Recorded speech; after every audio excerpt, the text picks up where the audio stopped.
Hi, this is Monica Olivas. I love running, eating, and sharing the best tips and strategies to help you run your best life. It's time to get inspired, do the work, and be brave so you can chase down your goals. Welcome to the Run, Eat, Repeat podcast. I hope you're feeling fast today because we're talking about Fast Girls. But this time, Fast Girls isn't referring to your running group. It's a new book that explores the gripping history of the first female runners on the U.S. Olympic team and their journeys to the 1936 Summer Games in Berlin. I'm listening to Fast Girls right now, and I'm very excited to talk with author Elise Hooper in the main event. So let's get started with the warm-up. Actually, at least for now, I think instead of warm-up, I should say, let's get ready to run. Or maybe in like the boxing announcer style, like, let's get ready to run-able. Because it doesn't need to get any warmer. It is hot here. I'm in Southern California. We are in the midst of a heat wave where we're going on days now of 100-degree temperatures. And it's also humid, at least for here, which it normally is a dry heat. And I am like hesitating to talk about this because I've just immediately become a stereotype of SoCal when I talk about the weather and the heat and humidity. Yeah, born and raised in SoCal. It is who it is. I'm self-accepting, but I don't mind the heat. I actually would prefer it to be hot than cold 100% of the time. But the humidity, it's rough. It is so rough. And that much more so when you are trying to run in it, because the whole thing with sweat is it's supposed to help cool off your body. And when it's humid, the sweat just stays on your clothes, on your person.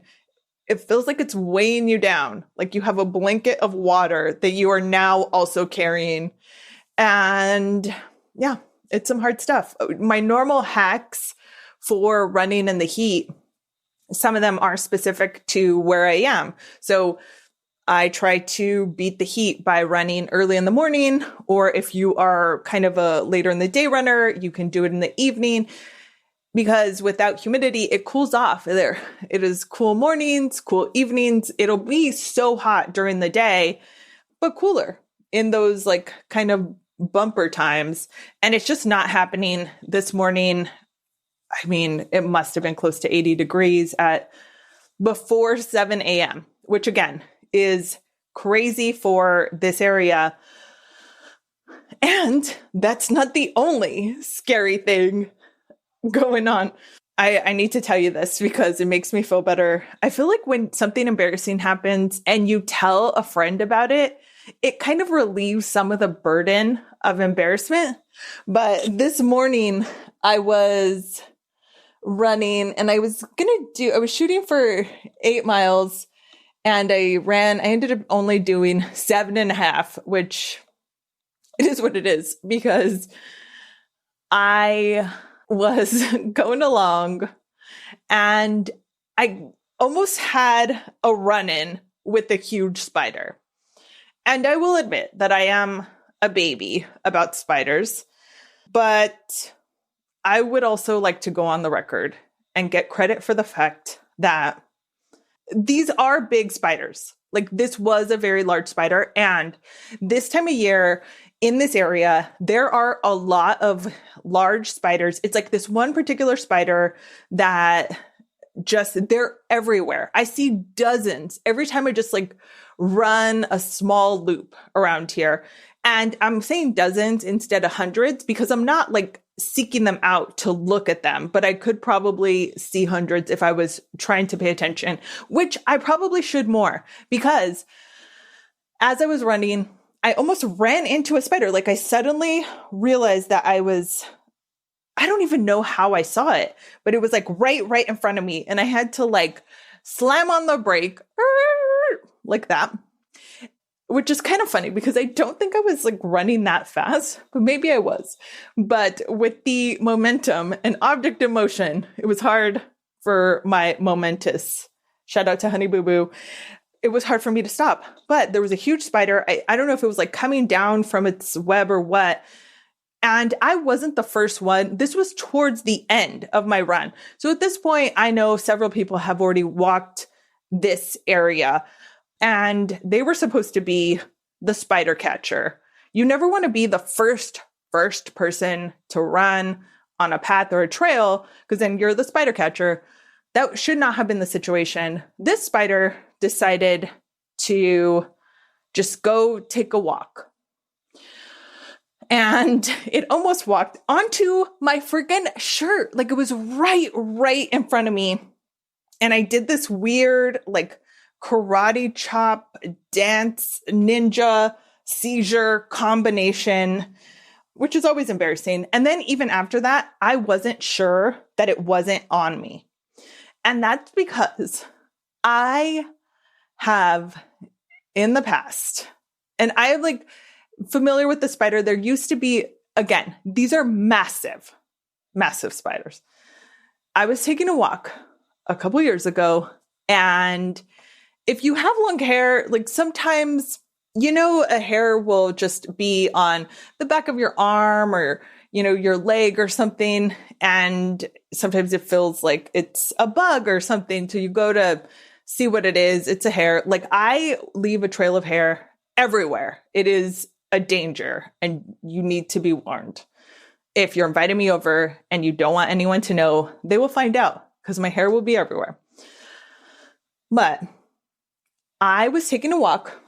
It was later and I felt like a hair or something. I think I was wearing shorts. I felt it on my leg. So I like go to brush it off. I went to like grab it off. I thought I got it, but whatever, kept walking. And then I felt it again. And sometimes you don't get it. Sometimes there's more than one, right? So I went to go again and like, you're not really almost even dusting it off if you think it's a hair. Like you go to grab it because it's just like for whatever reason sticking to you. I went to grab it, whatever, thought I got it, kept walking. And then I felt it again. I was like, what the heck? So I go to grab it again. And this time, what I have in my hand is some sort of furry creature in the palm of my hand, which I immediately throw down. I swear in that moment, it could have been a small, like a mouse or something. It must have been, it could only have been a spider. But and now in hindsight, I'm kind of apologetic about telling you this story if you are running in the evening anywhere that is spidery. But maybe you'll turn into Spider-Man or Spider-Woman if something like this happens to you. But I swear that suddenly in the palm of my hand, there is this creature that I throw to the ground and I just like start running to get away as if it's gonna, I don't even know. It was just the adrenaline. And it was traumatic. And this same spider was all over the place by my old condo, which isn't too far from where I am now. But they would make these massive webs just right outside of people's homes. Like it would be from the bush to like your roof and just like massive. And they would come out in like the evening and just hang out. And again, super scary. And I think it took me, I will never know, actually. I suspect that a spider like this bit me. If not that, it was a wasp, but it was definitely not just, I thought it was a bee at the time. I remember this so well because for a couple of reasons. I was on a long run. This was 4 years ago. Let's all get in our little time machine and go back to 4 years ago, a happier time when the Olympics were actually happening and we could travel. It was a beautiful, beautiful world. So I was invited to go watch the gymnastics trials, the U.S. women's gymnastics trials. They were in San Jose, which is like, maybe that's considered Central California, northern-ish, somewhere around there. More north It's not central. This is this is not vital to the story. I will look at a map later. The important thing is that I was doing my long run because I was going to be out of town for these events. And as I was running, I felt something like poke my butt. And I was like, and I kind of like remember like went to go dust it off. I thought a bee stung me or something. It wasn't major. Like it was like a small little prick. We're going to keep rolling with this story. I'm not going to stop and make funny comments. So I am like, oh, okay, whatever. Finish my run, take a shower, get ready to go. And where I was stung or bit, whatever it is starting to swell up and get red and is getting bigger and redder and like hot almost as time goes by. And I am like, what the heck am I even supposed to do? And I think when I got there to San Jose, like I realized it was getting bigger and bigger. I went like checked into the hotel. I don't remember there being any events that night. So I went walking to look for a store to get something. I knew I needed something. I think I talked to my mom on the phone and she was like, get some Benadryl, like get something that will help with like your reaction to this. So I get Benadryl and I'm living my life. This is getting worse. The next day it's worse. And so I think I like went searching for other options. I took a picture of it somehow. And I sent a picture of this very swollen bug, bite, sting, something attacked me on my butt to my mom, which is super out of character for me. Like growing up dancing, I was very funny. We would have these costume changes and your mom would be in the back and like help you. I was in this like performing ballet folklorico group and you would go do your performance and then you would run back and there would be a special area. You would have to get the other costume ready and they were very elaborate costumes. Then I would always like cover up like, Mom, don't look at me. I'm like in third grade. So this isn't like a normal thing that I send my mother pictures of like weird stuff or anything about my body. I sent her a picture of my butt to show her this bug bite because I was like, something's up here. My mom is a very suck it up buttercup kind of mom. She is not going to baby me. She's not like, oh, the sky is falling.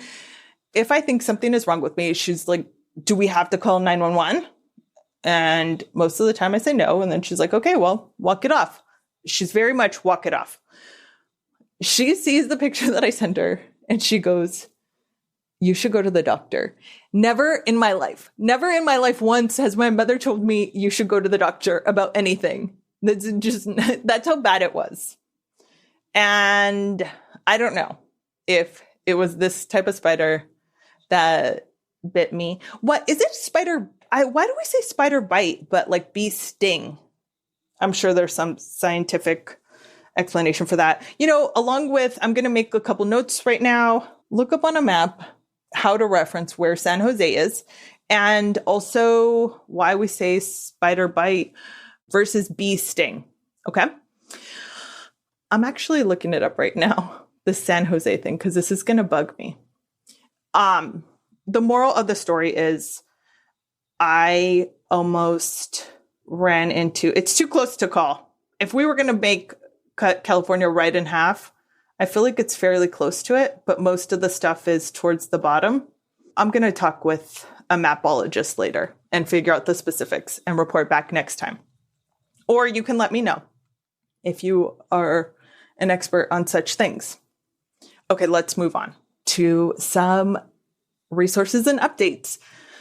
One, there's a new video up on runeitrepeat.com and also on YouTube. It's on IGTV. However you like to consume info besides podcasts, it's a video specifically talking about the different ways for runners to carry water. Obviously, there's the handheld water bottle. there is a hydration belt or there's a hydration vest or backpack. There are pros and cons to each. They're also vary widely in how much they cost and all the different types and how much they can hold. I made a video. It's fairly short. I think it's like 5 minutes, just speaking to the pros and cons of each of them. So you can check that out and let me know if you have any follow-up questions.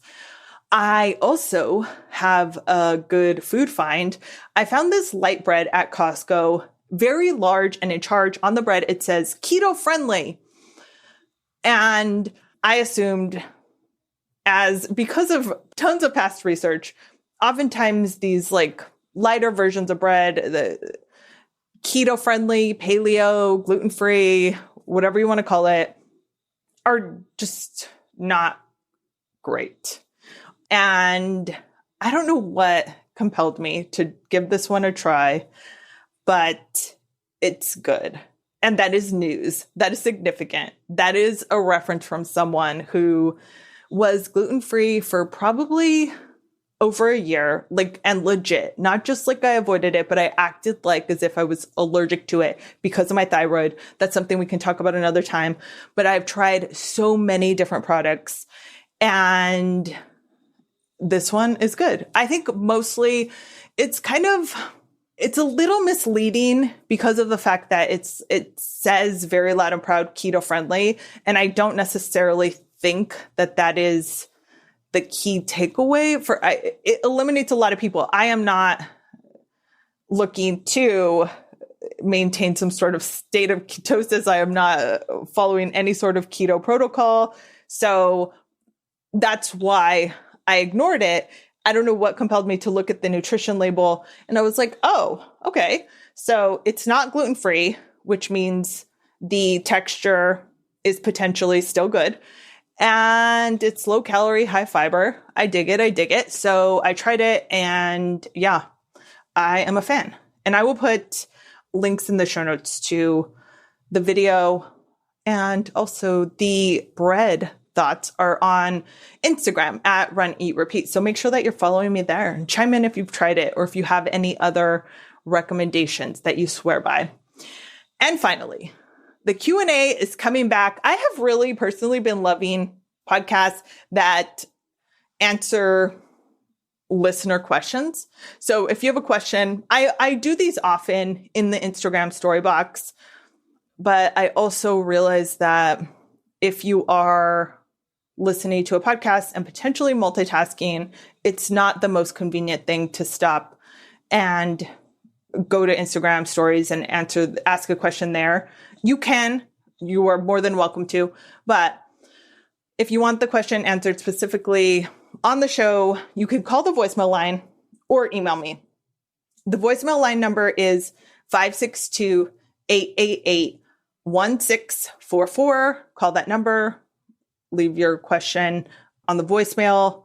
It is a line just dedicated for that. So you can call anytime. Or you can email runeatrepeat@gmail.com and put podcast question in the subject line. And so if you have a question while you're running, I say it's fine to, so this is cool. I just vote. It doesn't I know personally, I will forget. I have the most genius ideas sometimes, or something that I don't want to forget while running. That's probably more often. Just a little reminder for myself. And I will stop and put it in Google Keep as a note to myself. Or actually, that's the way I do it most often. But if you don't use that, potentially just stopping to call the voicemail or email before you forget might be a good idea. And again, all this stuff will be on runeatrepeat.com. So now let's get to the main event. In Fast Girls, author Elise Hooper explores the gripping history of members of the first integrated women's Olympic team and their journeys to the 1936 Summer Games in Berlin, Germany. This inspiring story is based on the real lives of 3 little-known trailblazing female Olympians, and it's a great way to capture the stories of these amazing women that before this book I had not heard of, and it's a shame that so many of us aren't familiar with them. I'm listening to it on Audible right now. And before this, I hadn't really read or listened to books in the genre of what is considered historical fiction. And even though the term seems very self-explanatory, I asked Elise about it. I'm genuinely curious. So far, I'm very intrigued by both, of course, the story, but the concept. So I think it's a very interesting way to learn about historical events. I'll put links to everything we talk about in the show notes on runeatrepeat.com. Now let's talk to Elise. Yeah, well, thanks for having me. I'm happy to be here. I am really excited, and I just want to jump right into it. I haven't, full disclosure, I haven't finished the book yet. I'm listening to it, which I am really excited because I feel like a lot of books, when they're first released, it takes additional time for them to come out on audio. But this is out, available. I love it. And I'm really excited because I also like the narrator. You know, sometimes like that can make a difference. Yeah. So I'm enjoying it. And I am completely new to historical fiction, this genre. Okay. So can you start off by just telling me basically like what is the genre of this book and kind of what got you into writing this style? Sure. Well, so historical fiction can be defined in really a lot of different ways, but really sort of as a general term, historical fiction is fiction, meaning sort of a made up world. And in the historical case, it's sort of based on like real people, real events, you know, kind of taking that setting. I think there's a technical term to like historical fiction needs to be set sort of before like 1970 something. I don't know if that's still the case, but typically, like, you know, at some point, obviously, like the 80s and 90s will be considered history, but I don't know. Last I had heard, it was kind of in the 70s. And then I write what I consider, or at least my first 3 books have been what's called biographical fiction, which is actually taking like a real person and kind of fictionalizing their life a little bit. And this works obviously best for someone who there are kind of gaps in the historical record. So you kind of have to figure things out, use your imagination, you know, based on carefully, responsibly researching like either that person's life as best you can or what their life would have been like based on sort of, you know, peripheral people. And really the best example I can give to people of this is sort of the person who set the gold bar in this, or the gold standard in this case, is really Lin-Manuel Miranda with Hamilton, right? His musical is biographical historical fiction, right? It's based on the real person of Hamilton, but he has like really sort of crafted a story. I mean, was there really a love triangle with Hamilton and his sister-in-law and his wife? No, not really. But, you know, he makes this kind of, you know, really compelling story by, you know, dialing up some things, maybe dialing a few things back. And, you know, I think often when those of us who write historical fiction, we tend to include an afterword in our books that may kind of explain to readers where we took some liberties and where we really stuck to the facts and all that. So I, in my books, definitely always include that. And I really love writing my afterword to both kind of give a sense of what's happened to these historical figures, like since, you know, whenever my book ends, or, you know, just where I did usually it'll be sort of like compressing time or creating composite characters, meaning one character based on several people, all of that kind of thing. And these were all changes, especially writing Fast Girls, which is about, you know, 3 main characters. I did have to take some, I did have to move some things around time-wise and create some characters to kind of get that flow and that braiding of these 3 stories together. And again, in my author's note, I kind of explain what I did and where I did it. Yeah, I almost feel like it should be a different word from fiction, because oftentimes with the word fiction, we think like this is made up, and it's like somewhere in between, you know, where they show a movie and it says based on a true story kind of thing. Right. Because it does make so much sense that oftentimes, and this is how information was passed down through stories, right? And this is how we remember something. This is how we learn it. The association with like Hamilton makes so much sense. We can't necessarily quote these people, but this is how you're kind of learning. It's a more fun way to learn. Like, I would never listen to a history textbook while running, but I would definitely listen to this. This is like awesome. And it makes you, I love when something is based on a true story in a movie. And it's like, I really like this idea of being able to learn some of this history, right? These ideas and these concepts that I feel like I didn't know a lot about. For example, the Olympics and like the Olympics with Hitler, these things, I didn't learn this in school. So I think that it's so interesting. And the way that it's told makes you curious, makes you want to learn more and kind of figure out these key players. So I thought that this was very interesting. Did you already have like a knowledge base of either the Olympics in this time period or these athletes? Like where did you kind of start with your research on it? Ooh, you brought up so many good things. So first of all, I'll just say that as a writer of historical fiction, the best compliment I can get from a reader is like, oh my gosh, I had fun reading this and I learned a lot. I love that. And I'm a former high school history and English teacher. So of course I love that even more because I do love trying to be sneaky and like have some learning happen, right, in these books. So thank you for that.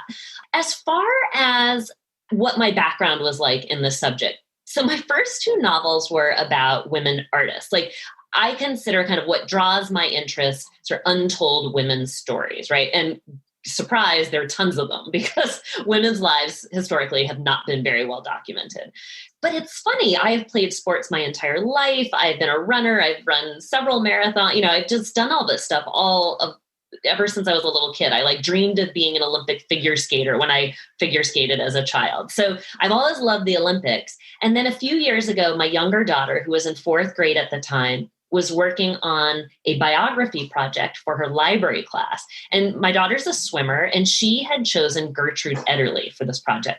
Now, Gertrude Ederle was someone I'd never heard of. Turns out she was an Olympic swimmer. She won 3 medals in the Paris Olympics of 1924. And, for most of us, we'd be done. 3 Olympic medals, like, woohoo, game over. But she decided she was going to become the first woman to swim the English Channel. And she did it. It took her 2 tries. She returned home to Manhattan as a celebrity. I mean, as a really big deal. There was a ticker tape parade for her and everything. President Wilson called her America's best girl. Like, she was a big deal. And yet here I was, this was, let's say it's like 2017. I had never heard of her. And it really then made me wonder about other trailblazing women athletes. And so I started digging around, and running was something a world I understood. I've been running my whole life, as I said. So I think the first, people always ask me like, how exactly did you find these women? And I'm always like, are you looking for my like exact search history or my library book records? I don't even know because I don't even really remember, but I was digging around and reading, and it was Betty Robinson who I first encountered. And I just couldn't believe the story of this young woman. 1928 is the first year that women are invited to compete in track and field in the Olympics. And I'll just give a quick little background here. So also, just to get at your original question, I didn't really know any of this. I just started researching. So what I learned was that, the first modern Olympics began in 1896, and no women were permitted to officially compete in those Olympics. In 1900, 4 years later, women are invited to compete in just like a handful of sports. And they were considered, and they were actually called this, like aesthetically pleasing sports. Right. So over the years, and this was kind of like sailing, tennis, fencing, eventually archery, it was just a few sports. And kind of over these early years, they kind of, some were dropped, some were added, some were dropped again, like swimming and diving are eventually added. But really, they held off on track and field because it was considered pretty low class. Like, who wanted to see women running? Like, no one, the idea of an exhausted looking woman, it just held no appeal for people. So it really took a long time. And it kind of came under pressure of, like, there was this woman, Alice Milliot, who was a real progressive and wanted to see track and field, along with some other things, gymnastics, added to the official Olympic program. when the International Olympic Committee denied her, she actually went about creating her own women's Olympics. And she did it in Monte Carlo. Mm-hmm. She held it a couple of years, and it was so successful that finally the IOC was like, fine, we'll let women try just a few track and field events, and we'll see how it goes. And so Betty Robinson was that first class of women, like 1928, who's allowed to try this. And she's just the 16-year-old schoolgirl who is spotted one day running for the train by a teacher who also happened to coach the boys' track team. And he couldn't believe how fast she seemed. And it is literally 5 races later that she is in Amsterdam, 1928, running in the Olympics. I mean, it's a trajectory that is so different, of course, than today's athletes, right? Who spend their whole lives training for these things. And then, just to give a quick overview of Betty's life, because that's just the beginning. Like, she then is preparing for these 1932 Olympics in Los Angeles, and she's in a plane crash, and she's actually left for dead. A guy throws her into the back of his truck to deliver her to the morgue. And it's not until the undertaker sees her chest moving and realizes she's alive that doctors revive her. And she's got 2 broken legs, a broken arm, all kinds of injuries. And the doctors tell her, you'll never run again. You'll be lucky to ever walk again. But Betty was a woman who did not take no for an answer. And so just her story alone is so amazing. She really has the greatest comeback story in American track and field history, I think. And I'd never heard of her, because she will come back and she'll make an appearance in Hitler's 1936 Olympics in Berlin. She'll be on the American team again. And how is it, honestly, that we haven't heard of her, right? It's amazing. Yes. And then she's just one of the 3 women. The other 2 have pretty amazing obstacles that they have to overcome as well. So this book, really, what did I know? I guess I really knew only about the 1936 Olympics from Unbroken, the book about Louise Zamperini. Yeah. And, I'm in Seattle, so I'm well-versed. I've read Boys in the Boat, and that was sort of my other path into these Olympics. But otherwise, I was being introduced to this whole world of early women athletes. And there are 3 different Olympics in this novel that I cover. It starts with 1928 in Amsterdam. Then I had to learn about 1932 in Los Angeles, which is also that's an Olympics that really changes Olympic history, because it has to innovate a bit to stay relevant with the Great Depression happening and to be able to sort of pull off those Olympics. And then, of course, 1936 is the big headlining historical Olympics that everyone is so interested in, because it's really the perfect stage for so much political, social, athletic tension. Everything is in these 1936 games. And I had to learn so much about those. And it's fascinating. It's sort of the perfect arena on which to set a story about sports. Yeah, it is. If it wasn't true, someone would be this is hard to believe, right? She survived a plane crash, and kept running. The craziest parts of this book, I say this all the time, the craziest parts are the truest. Really, and that is true. Helen Stevens and her size 12 feet and her 9-foot-long stride. You're absolutely right. I think if I had made that up, someone would be like, really, what are the chances? And Betty's crash and all that Louise has to overcome. Again, it is the craziest parts of the story that are the truest. Yeah. And I really love talking about the Olympics right now. I feel like there is an Olympic sized hole and a lot of hearts, right? With it feeling like it was missing right now. And especially now when we could have all this time to just be watching. Why don't they just pretend the last one, it was happening right now, rebroadcast. I mostly forgot, I would watch it, as if it was all real, because it just that is such an inspirational time when we are following the Olympics. And to read about this, I feel like it is just the perfect timing with this need, with this curiosity, with the disappointment of not having the Olympics right now. I really love it. Did you time it so that it would have ideally been released around the Olympics? I did. I was really hustling to get this book ready for this summer, because how perfect was that going to be, right? To have this book coming out at the same time of these Tokyo Games. Trust me, I had a whole vision in my head for how this was all going to go. And I was going to ride the coattails of Olympic news. I mean, because I do think the Olympics kind of pop up on everyone every, those 2 years of summer and then winter now that we're in, we kind of, I think if we're not Olympic athletes, we're not really following a lot of these sports super closely. And then they kind of arrive on the scene and we all are so engrossed for these several weeks of Olympics. So yeah, I was super jazzed. I'm an Olympics super fan. Like I love it all. And so I have been very disappointed that they haven't happened. At the same time, I have been hugely gratified by I'm apparently not the only Olympic super nerd and super fan, because so many people seem to, fortunately for me, be able to fill this void partly by reading Fast Girls. Although I do think you're really onto something there. And I've had this conversation with so many people that why aren't they rebroadcasting old Olympic highlights? We would all be watching them. Yes. What else is there to do?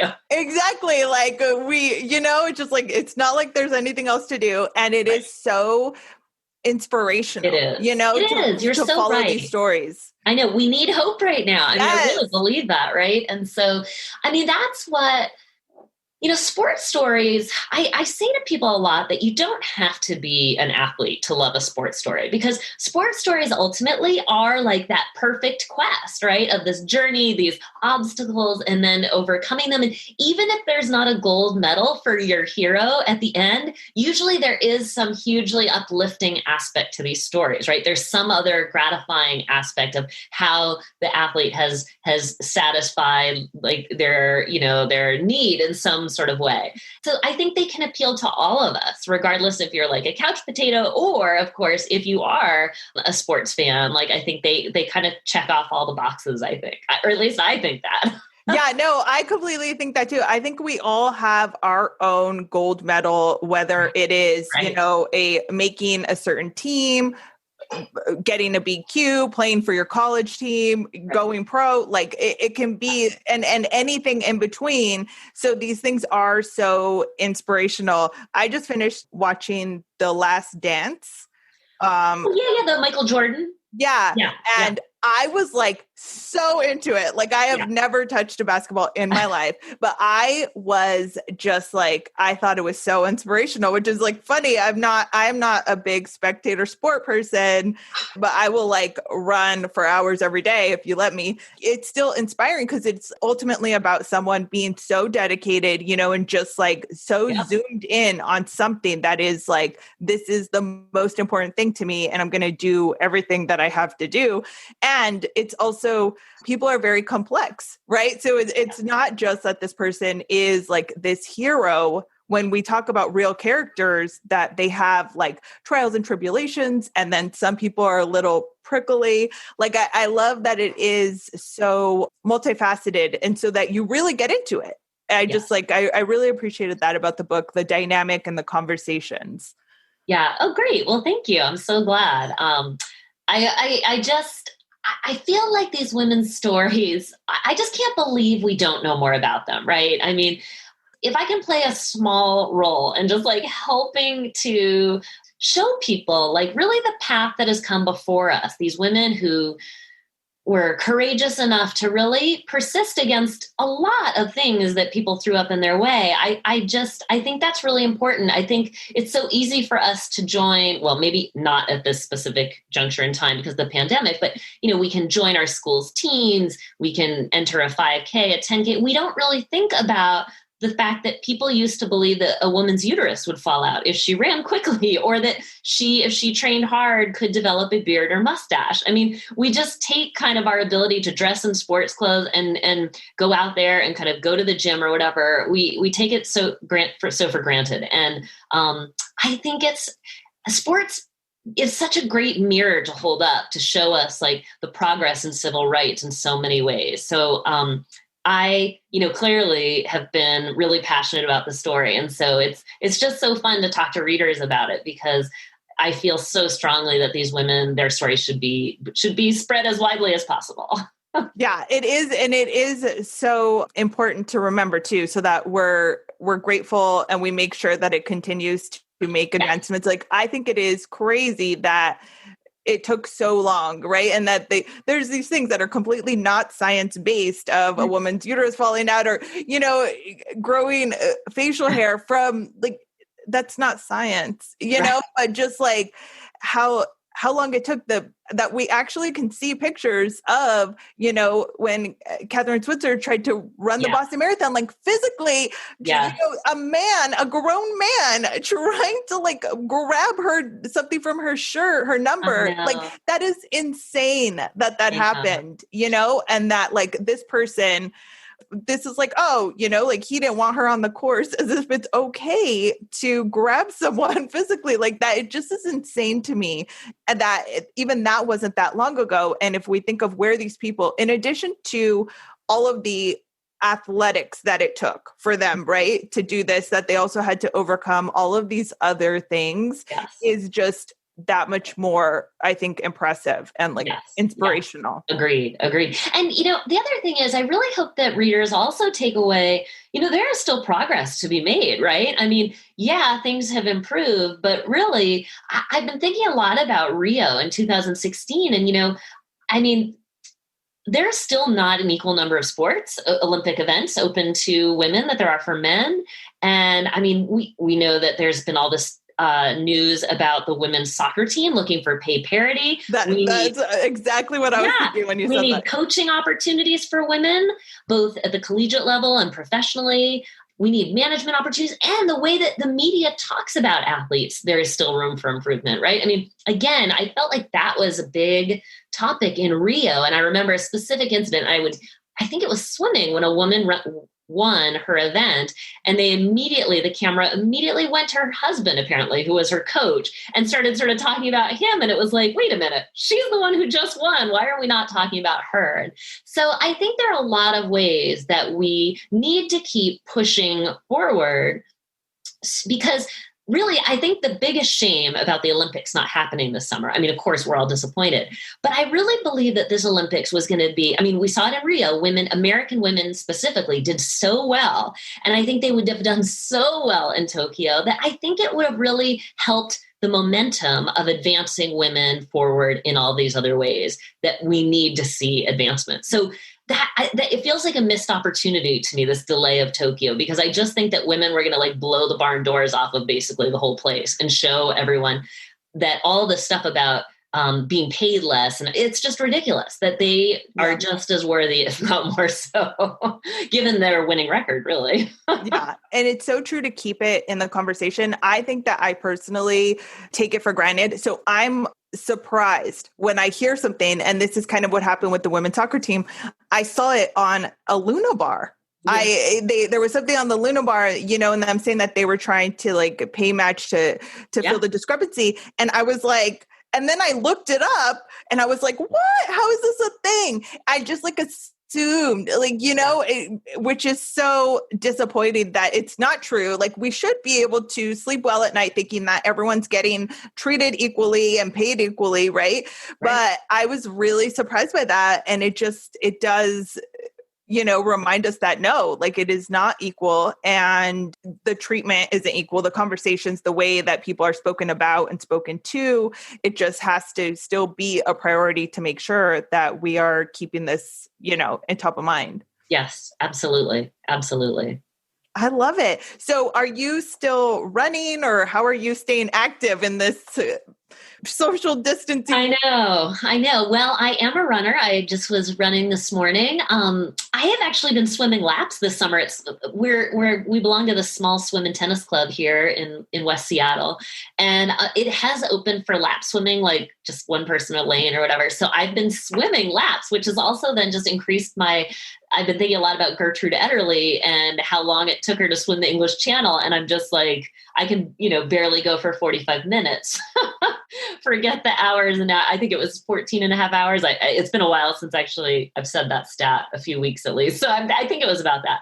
And I play tennis. I'm an avid player. And so I almost play every day, which my family argues is too much. I personally think there's no such thing as too much tennis. And, that's a sport. It's been really fun because you can socially distance. I mean, yes. Yeah.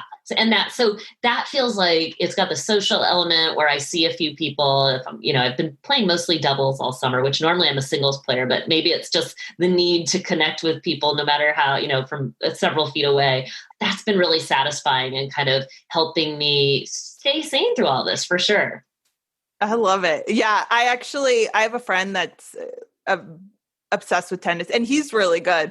So I've always been like, meh about tennis. And then suddenly when I realized like he can still play tennis and I can't do any races, I'm like, so how about you teach me some tennis? No, it is. A lot of the league stuff is, well, it's a little murky right now what's going to happen in the fall, but most up till now, like the spring and most of the summer leagues there's still some summer stuff happening. I haven't been doing any official USTA league play. I've just been meeting, I like to kind of play at this point with people I know just to kind of keep that little bubble as small as possible. So yeah, about 4 of us meet every few days to play and it's been really, really fun. Yeah. And it's very grateful.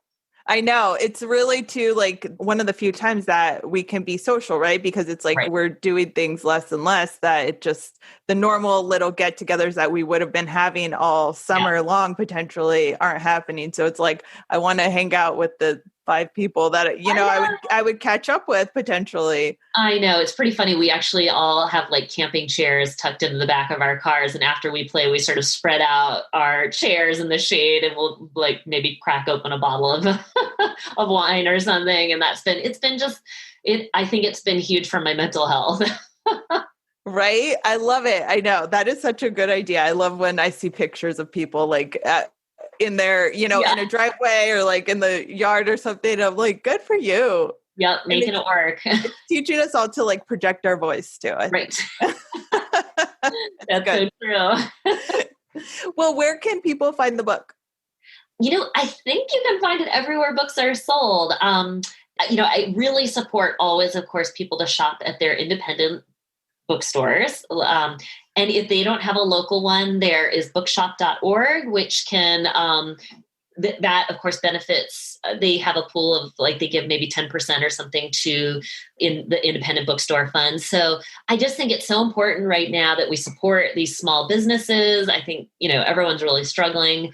And, of course it's on Amazon, all the usual places. So yeah, it can be found anywhere. And then of course it is on audiobook, like you pointed out. I love Libro FM, which is a service that benefits independent bookstores. And it comes in large print, on ebook. So really it should be anywhere books are found. Libraries too, of course. I love it. And are you working on a new book yet or what's next for you? Yeah, I am. I'm actually working on a World War II book. So similar setting, although this one's the 40s, Fast Girls is the late 20s and 30s. This is the 40s and it's in the Philippines. There was a group of American nurses who were all kind of caught in the Philippines as the Imperial Japanese Army invaded and took thousands of American and other what were considered kind of allied, people as internees and imprisoned them in prisoner of war camps. And these nurses spent 3 years imprisoned and yet they all survive. And it's really just an amazing, inspiring story of kind of tenacity and hope. And of course, nurses on the front line, that's a really important story too, I feel like right now. So I still can't believe I pulled this off, but I managed to go to the Philippines in February on a research trip, oh, wow, right before everything shut down. I mean, I think back to it and it just feels like such a weird, almost fever dream that happened. But, so I've been writing like a madwoman since I returned. And yeah, this book should be out, hopefully sometime soon. So people can keep an eye out. I'm all over social media. I'm on Facebook, Instagram, Twitter, all the usual places. And news will be coming about a release date for that. Perfect. We will definitely be following along and I'll put links in the show notes to all of your social media so that we can connect with you. I appreciate it. Thank you so much. Yeah, no, thank you so much. This was really fun and I'm enjoying the book. So it was a pleasure to talk to you. Oh, great. Well, I am so grateful for all of you who are doing everything you can to connect readers and runners and authors. It's such a delight for me to talk to people. I hope you enjoyed that chat. Let me know if you've read or listened to the book and your thoughts. And if you have any other book recommendations, please chime in on today's Instagram post and let me know if there's a book that you think is awesome, great for listening to while running, eating, living your life, or just something that you just think is a good, fun listen. And again, that is on Instagram at Run, Eat, Repeat. So you can chime in there. And now let's get to the awards.